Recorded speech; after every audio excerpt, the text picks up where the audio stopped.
Dear student 2025 বৰ্ষৰ অহা 15 ফেব্ৰুৱাৰীৰ পৰা যিসকল ষ্টুডেণ্টে মেট্ৰিক পৰীক্ষাত অৱতীৰ্ণ হ'ব সেই সমূহ ষ্টুডেণ্টলৈ মোৰ ফালৰ পৰা আন্তৰিক শুভেচ্ছা জ্ঞাপন কৰি এই ভিডিঅ'টোত মই তেওঁলোকৰ বাবে জেনেৰেল মেথছৰ কেইটামান অতিকে ইম্পৰ্টেণ্ট MCQ আগবঢ়াইছোঁ।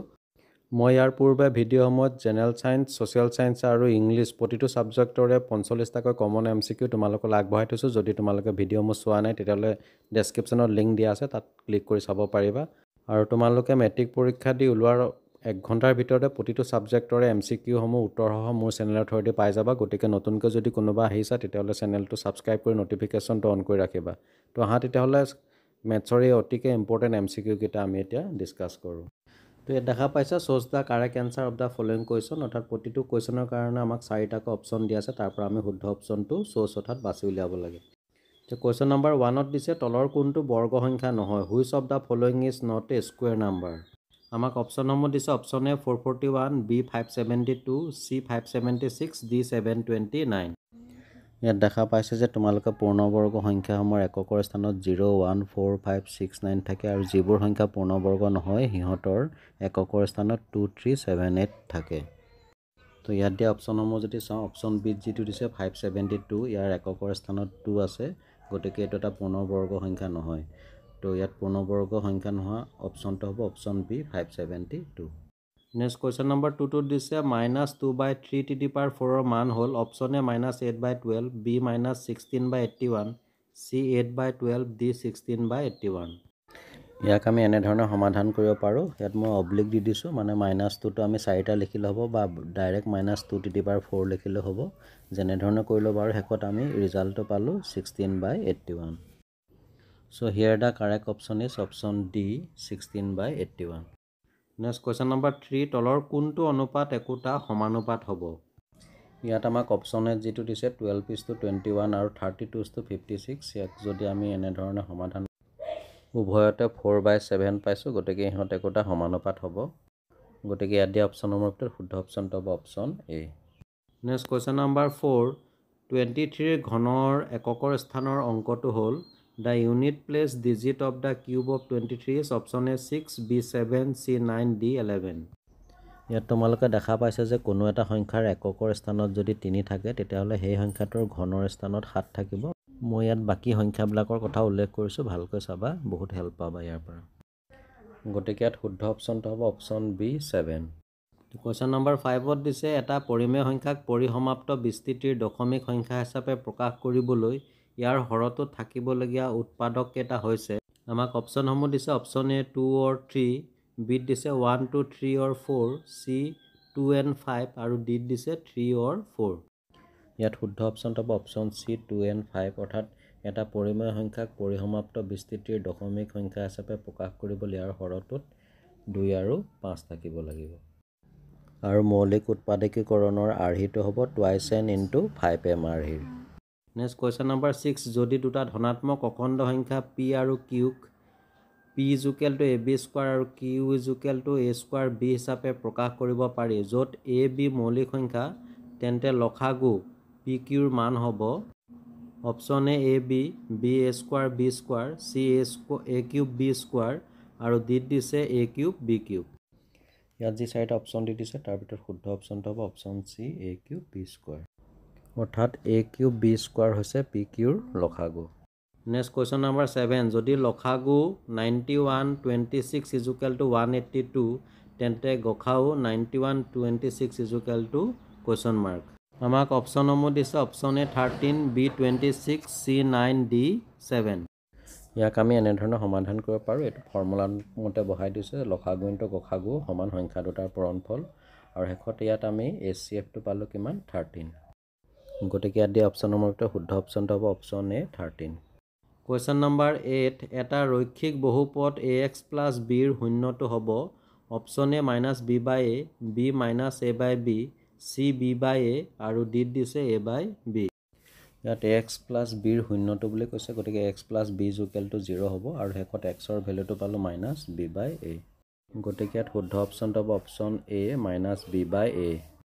নেক্সট কুৱেশ্যন নম্বৰ 9ত দিছে বহুপদ ax² + bx + c a = ≠ 0 লেখ।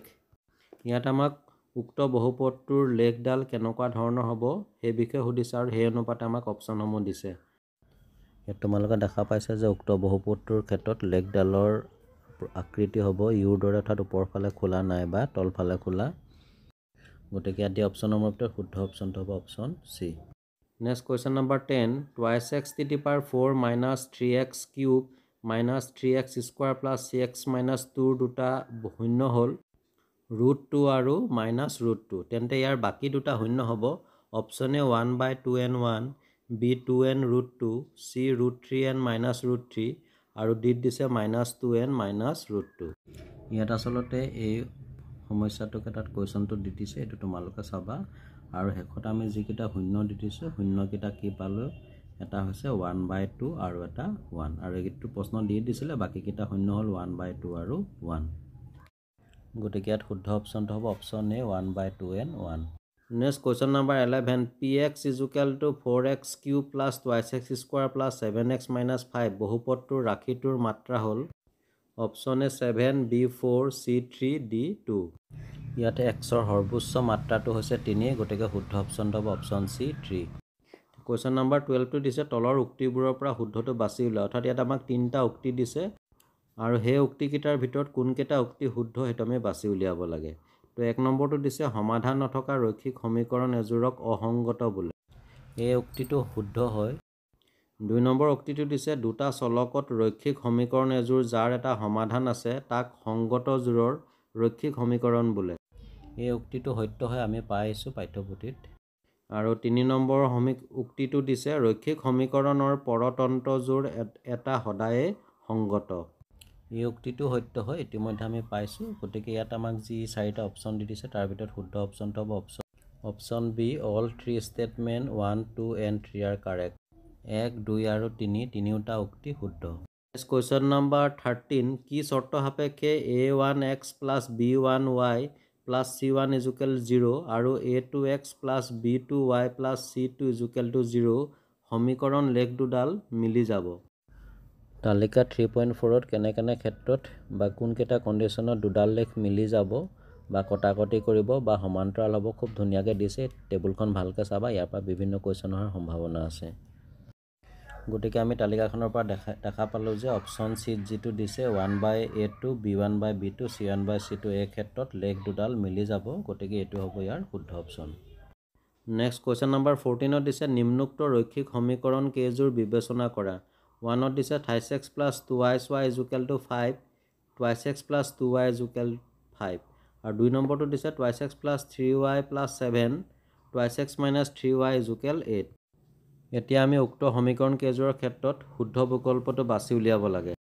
আমি ইয়াত দেখা পালোঁ যে উক্ত দুয়োযোৰ ৰৈখিক সমীকৰণে সংগত। মই সমস্যাটো সমাধান তোমালোকলৈ আগবঢ়াইছোঁ, ভালকৈ চাবা। গতিকে ইয়াত দিয়া অপশ্যনৰ ভিতৰত শুদ্ধ অপশ্যনটো হ'ব option A, the pairs 1 and 2 are consist, অৰ্থাৎ 1 আৰু 2ৰ জোৰকেইটা সংগত। নেক্সট কুৱেশ্যন নম্বৰ 15 কি চৰ্ত সাপেক্ষে a1x + b1y + c1 = 0 আৰু a2x + b2y + c2 = 0 সমীকৰণৰ লেখ দুডাল পৰস্পৰ সমান্তৰাল হ'ব। এইটো আমি অলপ আগত তালিকাত 3.4ত এই বিষয়ে পাই আহিছোঁ। তো ইয়াত আমি দেখা পাইছোঁ যে ইয়াত 1/a2, b1/b2 = not c1/c2। এই ক্ষেত্ৰত সমীকৰণ লেখ দুডাল পৰস্পৰ সমান্তৰাল হ'ব। গতিকে ইয়াত শুদ্ধ অপশ্যনটো হ'ব অপশ্যন এ। নেক্সট কুৱেশ্যন নম্বৰ 16 এটা দ্বিঘাত সমীকৰণৰ এটা মূল 2 আৰু মূল দুটাৰ যোগফল 5, তেন্তে সমীকৰণটো হ'ব। ইয়াত আমি দ্বিঘাত সমীকৰণটোৰ এটা মূল আলফা দিয়া আছে 2 আৰু মূল দুটাৰ যোগফল অৰ্থাৎ আলফা + বিটা = 5 হ'ব। তো শেষত আমি বিটা কিমান পালোঁ 3। গতিকে সমীকৰণটো আমি ইয়াত দেখা পাইছোঁ যে x² - 5x + 6 = 0 হ'ব। তোমালোকে নিশ্চয় বুজি পাবা আৰু গোটেইখিনি মই এক্সপ্লেইন কৰি থাকিলে ভিডিঅ'টো যথেষ্ট দীঘলীয়া হ'ব। গতিকে যদি কিবা অসুবিধা হয় কমেণ্ট কৰিবা।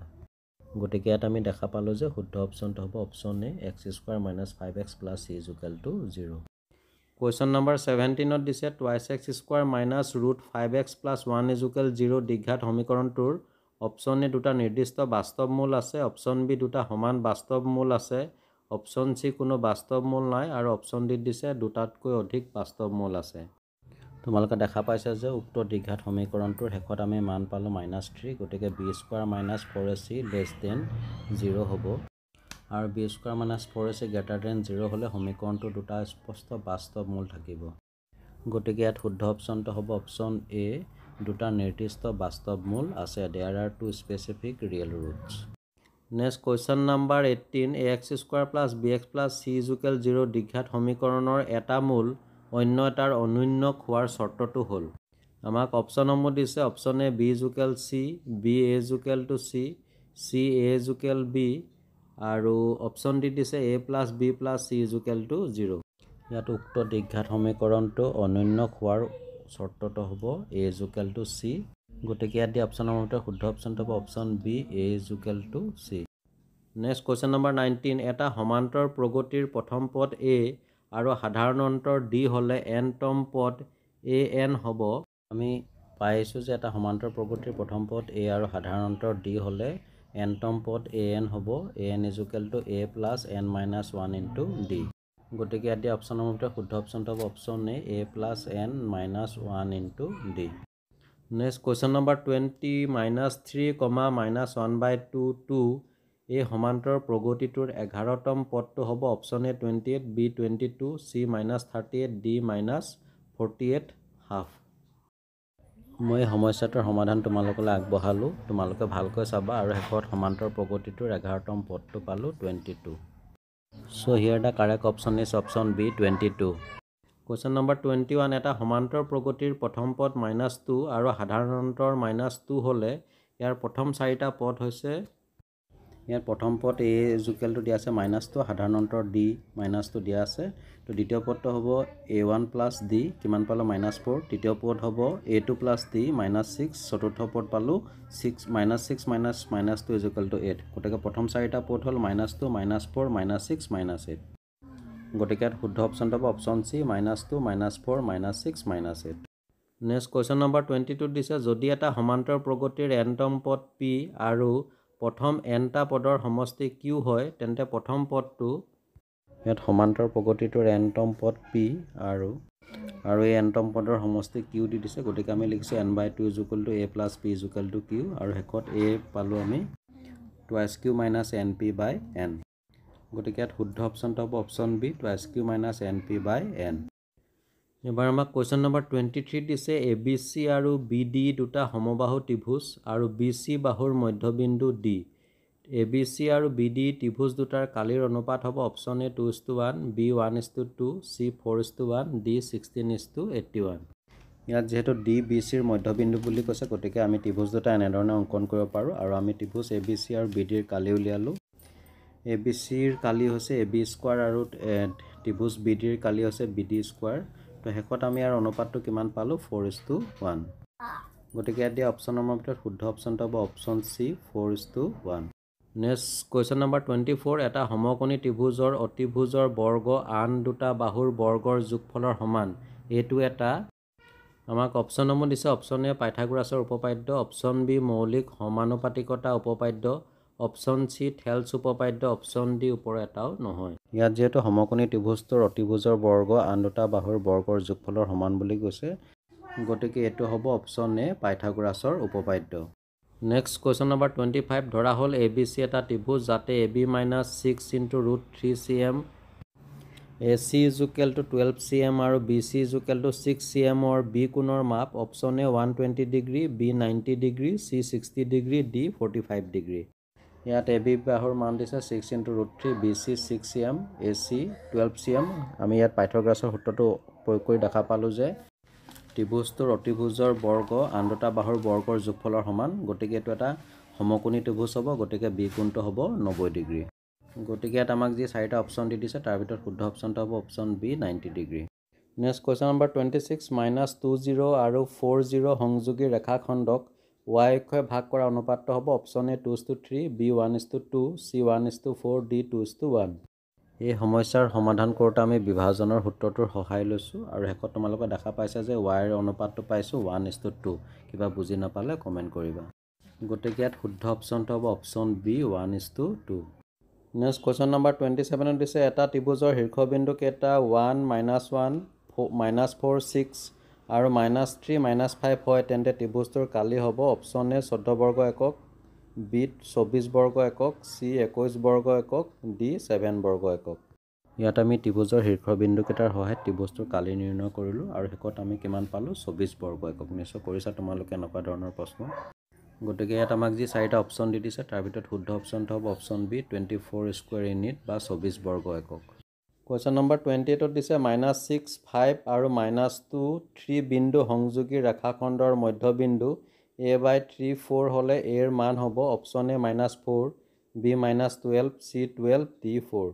ইয়াত কিউ আৰু আৰৰ মধ্যবিন্দু আছে পি আৰু ইয়াক আমি সমাধানৰ অন্তত a ৰ মানটো পালোঁ 12। তোমালোকে ভালকৈ চাবা, মই এক্সপ্লেইন কৰা নাই, নহ'লে যথেষ্ট দীঘলীয়া হ'ব, নিশ্চয় বুজি পাবা তোমালোকে। গতিকে ইয়াত শুদ্ধ অপশ্যনটো হ'ব অপশ্যন বি -12। কুৱেশ্যন নম্বৰ 29ত দিছে A0, 01 বিন্দু দুটাৰ মাজৰ দূৰত্ব option A 2, B √2, C 1, D 0। আমি ইয়াত ধৰি লৈছোঁ প্ৰদত্ত বিন্দু দুটা এ আৰু বি আৰু দূৰত্ব সূত্ৰ প্ৰয়োগ কৰি শেষত এ বিৰ মানটো পালোঁ √2। গতিকে ইয়াত শুদ্ধ অপশ্যনটো হ'ব option B √2। Next question number 30 ত্ৰিকোণমিতিৰ পৰা দিছে 2 tan 30 degree divided by 1 + tan square 30 degree equal question mark. আমাক অপশ্যনসমূহ দিছে option A sin 60 degree, B cos 60 degree, C tan 60 degree আৰু অপশ্যন ডি sin 30 ডিগ্ৰী। ইয়াত আমি tan 30 ডিগ্ৰীৰ মানটো বহাই দিছোঁ 1/√3 আৰু ঠিক তেনেকৈ tan স্কোৱাৰ 30 ডিগ্ৰীটো বহাই দিছোঁ 1/√3 স্কোৱাৰ আৰু শেষত আমি সমাধানৰ অন্তত পালোঁ যে √3 আৰু √3 মানে আমি জানো যে tan 60 ডিগ্ৰী হয়। গতিকে শুদ্ধ অপশ্যনটো হ'ব option C tan 60 degree. Next question number 31ত দিছে 9 sec square 60 degree -9 tan square 60 ডিগ্ৰীৰ মান হ'ব। ইয়াত আমাক অপশ্যনসমূহ দিছে option A 9/2, B 3, C 18, D 9। ইয়াত আমি 9টো কমন ল'লোঁ আৰু sec স্কোৱাৰ থিটা - tan স্কোৱাৰ থিটা = 1 বহাই দিলোঁ, শেষত 9 × 1 = 9 পালোঁ। গতিকে ইয়াত শুদ্ধ অপশ্যনটো হ'ব option D 9। Next question number 32 8 cosec square a -8 cot square a = option A 0, B 1, C 8, D 16। ইয়াক আমি আগৰ প্ৰশ্নটোৰ সমাধানৰ দৰে সমাধান কৰিছোঁ। ইয়াত আমি 8টো কমন ল'লোঁ আৰু cos স্কোৱাৰ থিটা - cot স্কোৱাৰ থিটা = 1 হয়। গতিকে আমি কিমান পাইছোঁ ইয়াত 8 × 1 = 8। গতিকে ইয়াত দিয়া অপশ্যনসমূহৰ ভিতৰত শুদ্ধ অপশ্যনটো হ'ব option C 8। Next question number 33 যদি অ কেন্দ্ৰযুক্ত এটা বৃত্তৰ টি পি আৰু টি কিউ দুডাল স্পৰ্শক যাতে angle P O' Q = 110 degree তেন্তে এংগুল পি টি কিউ সমান হ'ব option A 60 degree, B 70 degree, C 80 degree, D 90 degree. আমি চিত্ৰটো এনেদৰে অংকন কৰিব পাৰোঁ। ইয়াত পি আৰু কিউ কোণ দুটাৰ মাপ হ'ব 90 ডিগ্ৰী, কাৰণ বৃত্তৰ কেন্দ্ৰৰ পৰা স্পৰ্শকলৈ টনা ৰেখাডাল সদায় লম্ব হয়, অৰ্থাৎ সেই স্থানত 90 ডিগ্ৰী কোণ উৎপন্ন হয়। আৰু আমি জানো যে চতুৰ্ভুজৰ 4টা কোণৰ মাপৰ সমষ্টি সদায় 360 ডিগ্ৰী হয় আৰু শেষতে আমি এংগুল পি টি কিউৰ মানটো পালোঁ কিমান 70 ডিগ্ৰী। গতিকে ইয়াত দিয়া অপশ্যনৰ ভিতৰত শুদ্ধ অপশ্যনটো হ'ব অপশ্যন বি 70 ডিগ্ৰী। এবাৰ কুৱেশ্যন নম্বৰ 34ত দিছে তলৰ কোনটো উক্তি শুদ্ধ। এত দিছে সকলোবোৰ বৃত্তই সৰ্বসম। এইটো অশুদ্ধ হয়, কেতিয়াও সকলোবোৰ বৃত্তই সৰ্বসম হ'ব নোৱাৰে। বিত দিছে সকলোবোৰ বৰ্গই সদৃশ। এই উক্তিটো শুদ্ধ হয়। আৰু চিত দিছে সকলোবোৰ সমদ্বিবাহু ত্ৰিভুজেই সদৃশ। এই উক্তিটো অশুদ্ধ হয়, সকলোবোৰ সমদ্বিবাহু ত্ৰিভুজ সদৃশ হ'ব নোৱাৰে। আৰু একেবাৰে শেষত ডিত দিছে সকলোবোৰ আয়তেই সৰ্বসম। এই উক্তিটো অশুদ্ধ হয়, কাৰণ সকলোবোৰ আয়তে সৰ্বসম নহয়। গতিকে ইয়াত আমি শুদ্ধ উক্তিটো পালোঁ অপশ্যন বি সকলোবোৰ বৰ্গই সদৃশ। নেক্সট কুৱেশ্যন নম্বৰ 35 এটা বৃত্তৰ সৰ্বাধিক ডেছডাল সমান্তৰাল স্পৰ্শক থাকিব পাৰে। Option A 1, B 2, C 3, D 4। এটা বৃত্তৰ সৰ্বাধিক দুডাল সমান্তৰাল স্পৰ্শক থাকিব পাৰে। গতিকে শুদ্ধ অপশ্যনটো হ'ব option B 2। Question number 36 R ব্যাসাৰ্ধযুক্ত এটা বৃত্তৰ পি ডিগ্ৰীত কোণৰ এটা বৃত্তকলাৰ কালি হ'ব। তোমালোকে নিশ্চয় বৃত্তকলাৰ কালিৰ ফৰ্মুলাটো পাই আহিছা বৃত্ত সম্বন্ধীয় কালি পাঠটোত। গতিকে ইয়াত শুদ্ধ অপশ্যনটো হ'ব অপশ্যন চি p/360 ডিগ্ৰী × 2 পাই আৰ। নেক্সট কুৱেশ্যন নম্বৰ 37 বৃত্তৰ কেন্দ্ৰত কোণটোৰ ডিগ্ৰী মাপ থিটা, বৃত্তকলাটোৰ এটা চাপৰ দৈৰ্ঘ্য। তো ইয়াত আমাক যি 4টা অপশ্যন দি দিছে তাৰ ভিতৰত শুদ্ধ অপশ্যনটো হ'ব option D theta r/360 degree. Next question number 38ত দিছে আৰ একক ব্যাসাৰ্ধৰ অৰ্ধবৃত্তত অন্তৰ্লেখন কৰিব পৰা বৃহত্তম ত্ৰিভুজটোৰ কালি হ'ব অপশ্যন এ 1/2 πr² বৰ্গ একক, অপশ্যন বি 2r² বৰ্গ একক, অপশ্যন চি √2 2r স্কোৱাৰ বৰ্গ একক আৰু অপশ্যন ডি r স্কোৱাৰ বৰ্গ একক।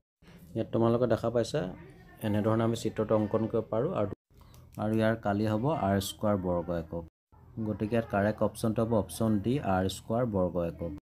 নেক্সট কুৱেশ্যন নম্বৰ 39ত দিছে the surface area of a cube is 600 m then the length of the is of the cube is. অৰ্থাৎ এটা ঘনকৰ পৃষ্ঠকালি 600 বৰ্গমিটাৰ। ঘনকটোৰ প্ৰতিটো দাঁতিৰ দৈৰ্ঘ্য হ'ল option A 15 m, B 10 m, C 8 m, D 5 metre. ইয়াত আমাক ঘনকটোৰ পৃষ্ঠকালি দিয়া আছে আৰু ঘনকৰ কালিৰ ফৰ্মুলাটো 6a স্কোৱাৰ আৰু শেষত আমি এৰ মানটো পালোঁ কিমান 10 m। অৰ্থাৎ ঘনকটোৰ প্ৰতিটো দাঁতিৰ দৈৰ্ঘ্য 10 মিটাৰ। গতিকে ইয়াত শুদ্ধ অপশ্যনটো হ'ব option B 10 m। Next question number 40 6 centimetre 8 centimetre 10 centimetre ব্যাসাৰ্ধৰ তিনিটা ধাতুৰ গোলক গলা এটা নতুন গোলক তৈয়াৰ কৰা হ'ল। নতুন গোলকটোৰ ব্যাসাৰ্ধ হ'ব option A 12 cm, B 24 cm, C 48 cm, D 480 cm। ইয়াত প্ৰথম যিটো দিছোঁ 4/3 পায়াৰ কিউব, এইটো হৈছে তিনিটা ধাতু গোলক মিলাই যিটো নতুন গোলক সৃষ্টি হৈছে তাৰ কালি, বাকী তিনিটা ধাতুৰ কালি যোগ কৰি দিয়া হৈছে আৰু এই ক্ষেত্ৰত ধাতুৰ কালিৰ ফৰ্মুলাটো প্ৰয়োগ কৰা হৈছে। আৰু তোমালোকে দেখা পাইছা যে শেষত আমি আৰৰ মানটো পালোঁ কিমান 12 cm। কিবা বুজি নাপালে কমেণ্ট কৰিবা। গতিকে এই কুৱেশ্যনটোৰ বিকল্প হিচাপে যি চাৰিটা অপশ্যন দিছে তাৰ ভিতৰত শুদ্ধ অপশ্যনটো হ'ব option A 12 cm। Question number 41 Shanku এটাৰ শংকুছেদৰ আয়তন হ'ল। শংকুছেদৰ আয়তনৰ ফৰ্মুলাটো তোমালোকে নিশ্চয় জানাই। ইয়াত শুদ্ধ অপশ্যনটো হ'ব option C. Next question number 42 দিছে তলৰ কোনটো লেখৰ সহায়ত নিৰ্ণয় কৰিব নোৱাৰি। অপশ্যন এ মাধ্য, বি বহুলক, চি মধ্যমা, ডি ওপৰৰ এটাও নহয়। ইয়াত শুদ্ধ অপশ্যনটো হ'ব অপশ্যন এ মাধ্য, অৰ্থাৎ মাধ্য কেতিয়াও লেখৰ সহায়ত নিৰ্ণয় কৰিব নোৱাৰি। নেক্সট কুৱেশ্যন নম্বৰ 43 নিম্নোক্ত তথ্যৰ মাধ্য কি। 45, 35, 30, 15, 25, 40। এই তথ্যসমূহৰ মাধ্য হিচাপে দিছে আমাক option A 15, B 25, C 30, D 35। ইয়াত আমি গোটেইকেইটা তথ্য যোগ কৰি দিলে পাম 180 ডিগ্ৰী আৰু মুঠ তথ্যৰ সংখ্যা আছে 6। 6ৰে 180 হৰণ কৰিলে কিমান পাম 30। গতিকে শুদ্ধ অপশ্যনটো হ'ব option C 30। Next question number 44 দিছে এটা লুডু গুটি এবাৰ মাৰিলে 9 পোৱাৰ সম্ভাৱিতা কিমান। অপশ্যনসমূহ দিছে option A 3/2, B 1, C 2/3, D 0। Ludo গুটি এটাত মুঠ পিঠি থাকে 6টা আৰু ইয়াত আমাক 9 পোৱাৰ সম্ভাৱিতা হৈছে, গতিকে 9/6 হ'ব। 3ৰে হৰণ কৰিলে 3 3 গুণ 9, 3 2 গুণ 6। গতিকে শুদ্ধ অপশ্যনটো হ'ব option A 3/2। Next question number 45 ঘটনা ইৰ সম্ভাৱিতা প্লাছ ঘটনা ই নহয়ৰ সম্ভাৱিতা হ'ব option A 1, B 2, C 0, D 0.1। ইয়াত আমাক যি চাৰিটা অপশ্যন দি দিছে তাৰ ভিতৰত শুদ্ধ অপশ্যনটো হ'ব অপশ্যন 1, অৰ্থাৎ ঘটনা ইৰ সম্ভাৱিতা প্লাছ ঘটনা ই নহয়ৰ সম্ভাৱিতা হ'ব সদায় 1। তো ডিয়াৰ ষ্টুডেণ্ট, এয়া আছিল তোমালোকৰ আগন্তুক মেট্ৰিক পৰীক্ষাৰ বাবে জেনেৰেল মেথছৰ কেইটামান অতিকে ইম্পৰ্টেণ্ট MCQ। আশা কৰোঁ ভিডিঅ'টো তোমালোকৰ বাবে নিশ্চয় হেল্পফুল হৈছে আৰু যদি তেনেধৰণে বিবেচনা কৰিছা তেতিয়াহ'লে তোমালোকৰ ফ্ৰেণ্ডলৈ যিমান পাৰি শ্বেয়াৰ কৰিবা। আৰু শেষত তোমালোকৰ SSLC 2025 অৰ্থাৎ মেট্ৰিক পৰীক্ষাৰ বাবে মোৰ তৰফৰ পৰা পুনৰবাৰ শুভেচ্ছা জ্ঞাপন কৰিলোঁ, যাতে তোমালোকৰ ৰিজাল্ট সকলোৰে যেনেধৰণে বিচাৰিছা তেনেধৰণে লাভ কৰা। তো আন এটা ভিডিঅ'ত তোমালোকক পুনৰ লগ পাম। চাই থাকিবা RB লাৰ্ণ কাম এণ্টাৰটেইনমেণ্ট। ধন্যবাদ।